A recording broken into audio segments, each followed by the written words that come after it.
এক মাসে দ্বিতীয়বার মনোরঞ্জন মণ্ডলের বাড়িতে ইডির তল্লাশি। সিজিও কমপ্লেক্সে হাজিরার নোটিশ, অভিযোগ সাড়া দেননি। কোন মামলায় তদন্ত? নথি খতিয়ে দেখছে ইডি তদন্তকারী দল। হাজিরা এড়ানোর অভিযোগের মাঝেই ফের পুলিশ আধিকারিক মনোরঞ্জন মণ্ডল বাড়িতে তল্লাশি চালালো এনফোর্সমেন্ট ডিরেক্টরেট। বুধবার সকালে কেন্দ্রীয় তদন্তকারী সংস্থার আধিকারিকরা কেন্দ্রীয় সশস্ত্র বাহিনীর জওয়ানদের সঙ্গে নিয়ে তার বাড়িতে পৌঁছান। সকাল থেকেই সেখানে তল্লাশি অভিযান চলছে। ঘটনাকে ঘিরে এলাকায় ব্যাপক চাঞ্চল্য ছড়িয়েছে। সূত্রের খবর, এর আগেও গত মাসের 3 তারিখ ইডির আধিকারিকরা মনোরঞ্জন মণ্ডলের বাড়িতে তল্লাশি চালিয়েছিলেন। সেদিন দীর্ঘক্ষণ ধরে চলে তল্লাশি।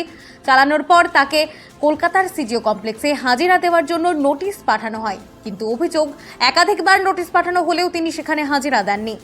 সেই কারণেই কি ফের তার বাড়িতে অভিযান চালাতে হলো তদন্তকারী সংস্থাকে? এই প্রশ্নই এখন ঘুরপাক খাচ্ছে।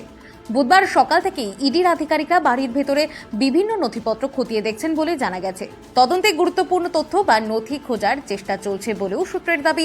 তবে ঠিক কোন মামলার সূত্রে এই তল্লাশি, তা নিয়ে এখনো পর্যন্ত আনুষ্ঠানিকভাবে বিস্তারিত কিছুই জানায়নি ইডি। স্বাভাবিকভাবেই প্রশ্ন উঠছে, একজন দায়িত্বশীল পুলিশ আধিকারিক বারবার নোটিশ পাওয়ার পরও কেন হাজিরা দিলেন না? এর পেছনে কি শুধুই প্রশাসনিক জটিলতা, নাকি তদন্তের ভয়ে এড়িয়ে যাওয়ার চেষ্টা?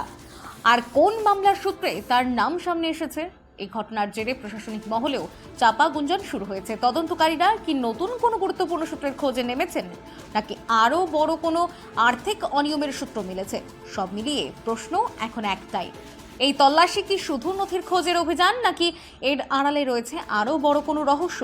সে উত্তরই খুঁজছে তদন্তকারী সংস্থা এবং নজর রাখছে গোটা রাজ্য। দুর্গাপুর থেকে বিধানচন্দ্র গাঙ্গুলির রিপোর্ট, বঙ্গলেখনী।